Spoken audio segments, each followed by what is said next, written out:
Olá, tudo na paz? Bom, dízimo, você deve dar dízimo, não deve dar, vai ser amaldiçoado se não der, é obrigatório, tá na Bíblia, não tá, é bíblico, enfim. Vamos falar sobre isso aí? Legal. Bom, eu sou o Everton Lopes, como você já sabe, esse daqui é o Jogados para Fora, é um canal específico, Jogados para Fora, onde nós ajudamos você que é cristão a desenvolver a sua vida cristã além das quatro paredes. Esse daqui é uma programação especial onde eu respondo, chamada Minhas Respostas, né? Eu respondo as perguntas que são enviadas para mim. Se você quer uma resposta minha, envie uma mensagem. Se quiser que eu cite seu nome, só falar assim, ó, coloque o meu nome, por favor. Fala no meu nome e eu cito o seu nome, legal? Vamos falar sobre o dízimo então? Me perguntaram a respeito disso, então vou mandar ver a respeito do dízimo. Vamos lá, quero dividir em 7 partes rapidamente a minha resposta. Primeiro, o dízimo começa na lei. Antes da lei, nós temos expressões de dízimo com Melquisedeque, por exemplo, Abraão, etc. Mas como manifestação da lei, em Levítico capítulo 27, você vai ver ali Deus falando sobre o dízimo das colheitas. Ok? E junto com isso quem pegasse de volta alguma parte, pagava ainda uma multa, uma taxa de 20%, 1/5, diz o texto bíblico. Ok? Então, vamos lá, começa aí na questão da lei. Segundo, propósito. Qual era o propósito do dízimo no Antigo Testamento? Os levitas, da tribo de Levi, não é aqueles que levitavam, aqueles que cantavam, nada a ver, gente, nada a ver. Outro vídeo eu falo sobre isso, ok? Se você quiser saber também, você me pergunta aí sobre levitas e tal, ok? Deixe nos comentários. Os levitas que entraram com Josué na Terra Prometida, lá em Canaã, eles não tinham herança. Você vai ver em Números capítulo 28 falando sobre isso aí. Eles não tinham herança. Hebreus capítulo 7 abordando algo a respeito. Eles não tinham herança. O trabalho deles ali, por exemplo, eles não trabalhavam com pecuária, agricultura, nada. Qual que era a função dos levitas? Eles inspecionavam as questões sanitárias, porque Deus estabeleceu várias leis nesses aspectos também para sobrevivência do povo, e cuidavam da obra na casa do Senhor, tabernáculo ou o templo, posteriormente. Você vai ver muito isso, tanto em Crônicas, principalmente, você vai ver muito falando sobre isso. Primeira Crônicas, capítulo 23, você encontra textos lá em relação a isso. Okay? Em Deuteronômio, capítulo 14, você vai ver que os levitas eles ensinavam o temor ao Senhor. E como justiça, né, o que Deus estabeleceu? Que os sacerdotes, né, que eram da tribo de Levi, aliás, eles deveriam ser sustentados e prestar esse serviço a todo o povo. Então eles rodavam todas as tribos fazendo isso, enviam grupos e eles iam rodando fazendo isso. Eles eram responsáveis por isso que eles não tinham herança, porque o Senhor fala, eu sou a herança de vocês. Uau, que fantástico, maravilhoso. E o aprendizado era sempre de gratidão em relação à tribo de Levi e os sacerdotes especificamente. Justiça, gratidão e temor, essa era a mensagem principal desse grupo para o povo, ok? Nós vamos ver aqui que a função geral do dízimo está em Deuteronômio capítulo 26, eu vou abrir aqui junto com você, Deuteronômio capítulo 26, que diz assim, ó, 26 verso 12, deixa eu abrir aqui para a gente não demorar, 26, 12 diz assim, ó, quando acabares de dizimar todos os dízimos, dá a tua novidade no ano terceiro, que é o ano dos dízimos. Então darás ao levita, ao estrangeiro, órfão e viúva. Você está entendendo? Que o dízimo servia para manutenção dos sacerdotes, órfão, viúva e os estrangeiros, muitos refugiados até que vinham para aquela terra. Essa era a função do dízimo. Essa era a função. Aí o pessoal utiliza Malaquias capítulo 3 principalmente, mas o texto de Malaquias, quando ele aborda sobre o cortador, devorador e o migrador, ali ele está falando sobre o seguinte. Primeiro, havia uma corrupção do sacerdote. O sacerdote estava roubando, porque a função do dízimo era essa. Mas ele pegava tudo para ele, ao invés de ajudar estrangeiros, órfãos e viúvas. Roubará o homem a Deus? Todavia me roubais nos dízimos e nas ofertas. Quem está roubando? Sacerdote, não é o povo não. Para de usar esse texto de maneira herética, distorcida, colocando peso nas costas das pessoas que estão roubando a Deus, etc. Enfim, ok? Agora eu quero lembrar você que a aliança veterotestamentária era baseada na obediência.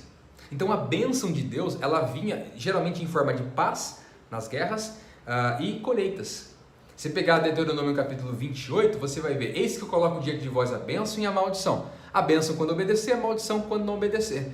Então, a bênção e maldição era resultado da obediência ou da desobediência. Essa era a aliança da lei, a aliança veterotestamentária. Voltando aqui para o texto de Malaquias, quando ele fala cortador, a expressão aqui em hebraico é gazan, é aquele que instala na plantação. Devorador, relek, é aquele que vive em bando, aqueles que vivem em nuvem e tal. Migrador, arbeth, que é aqueles que vão em bando de um lado para o outro, vai para cá e para lá e tal. E o último, destruidor, que é o chassel, que é aquele que come tudo e destrói com tudo, não sobra nada. São tipos de gafanhotos. Inclusive tem vídeo meu, né? Acho que não sei se está no Jogados para Fora, mas vou colocar. Eu brincando com um gafanhoto, com o devorador ali, lá no Oriente Médio. Eu explicando, estou tete a tete aqui batendo um papo com o devorador. É gafanhoto, gente, não é demônio, para de inventar. Não, mas é um tipo de demônio. Que tipo de demônio? Você está viajando na maionese? Por favor, para. Já está difícil já compreender os 66 livros, você fica inventando coisa. Não, mas na Umbanda o pessoal fala, pô, então vira umbandista, velho.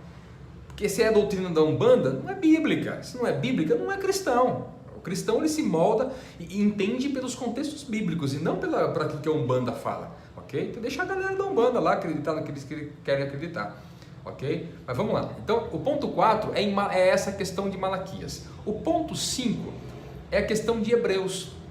Quando é mostrado que Jesus aboliu, ele abrogou a questão do sacerdócio. Então, se o dízimo mantinha os sacerdotes e essas outras pessoas através do sacerdote, Jesus se torna o sumo sacerdote. Então, não há necessidade mais de fazer isso aí, ok? E agora, na graça, nós não estamos mais na aliança mosaica da lei. Não quer dizer que exterminou isso, mas isso ganhou sentido em Cristo. E nós vamos ver textos em Hebreus capítulo 7, 2 Coríntios capítulo 3.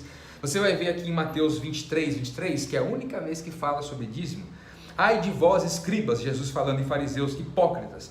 Vocês dão o dízimo de tudo, até da hortelã, do endro e do cominho, e desprezam o mais importante da lei: juízo, misericórdia e fé. Deveis fazer isso sem omitir aquilo. O foco de Jesus é nisso, na justiça, misericórdia e fé. Lembrando que ele não está falando para os seus discípulos, ele está falando para os fariseus, que davam o dízimo. Ok? Se você entende que você é um fariseu, hipócrita, como ele diz aqui, então essa palavra é para você. Agora, se você entende que você não é isso, então essa palavra não é para você. Não tem como eu fazer o que a Bíblia diga agora o que ela não disse antes. Ela estava falando especificamente com um tipo de pessoa aqui. E foi a única vez que Jesus falou sobre isso. Legal? Vamos lá. Na graça. Como é que funciona isso na graça? Em Atos capítulo 2, vocês vê que eles repartiam segundo a necessidade. Atos capítulo 4, você vai ver que existiam pessoas específicas, no caso os apóstolos, que administravam esse recurso para abençoar o pessoal. Atos capítulo 5, você vai ver que Ananias e Safira deram mais do que o dízimo e morreram mesmo assim porque mentiram para o Espírito Santo. Esse foi o ponto número 6, só citando. Agora eu fecho com o ponto número 7. O ponto número 7 é o seguinte, é a minha conclusão, ok? Bom, vamos lá. Se no Antigo Testamento era para manutenção dos sacerdotes, órfãos, viúvas, estrangeiros, se a gente traduzir isso para agora, quem são os sacerdotes agora? Todos. Sacerdote em Cristo, todos são sacerdotes, porque existe agora o sacerdócio universal, não é uma pessoa que representa Deus e tal, não tem essa parada, não, porque não toque no sacerdote, não. Que sacerdote? Se você quer saber mais sobre isso, coloca nos comentários, ok? Mas é para manutenção. Agora você fala assim, mas em Malaquias fala que é para manutenção da casa, do templo do Senhor. Quem é o templo do Senhor? Somos nós.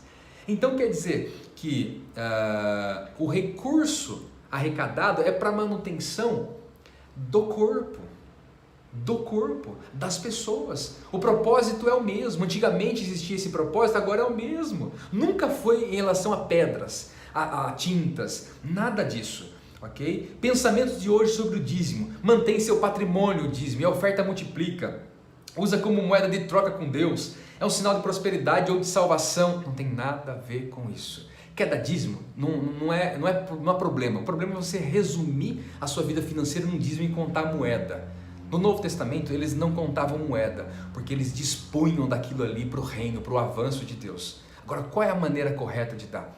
Primeiro é que existem pessoas vocacionadas para administrar esse recurso e fazer com que esse recurso chegue às outras pessoas, àqueles que necessitam também.